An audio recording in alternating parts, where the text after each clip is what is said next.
মাশাআল্লাহ, আর মেয়েকে আমাদের খুব পছন্দ হয়েছে। এই ছেলেকে আঙ্কেল আপনি একটা মিষ্টি খান।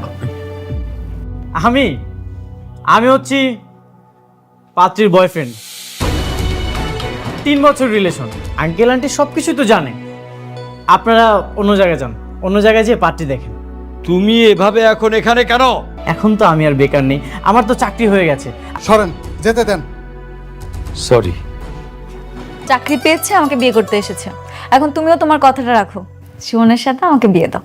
তুমি ওদের সাথে এভাবে পারবা না। তুমি দেনমোহরের টাকা 20 লাখ টাকা বলো।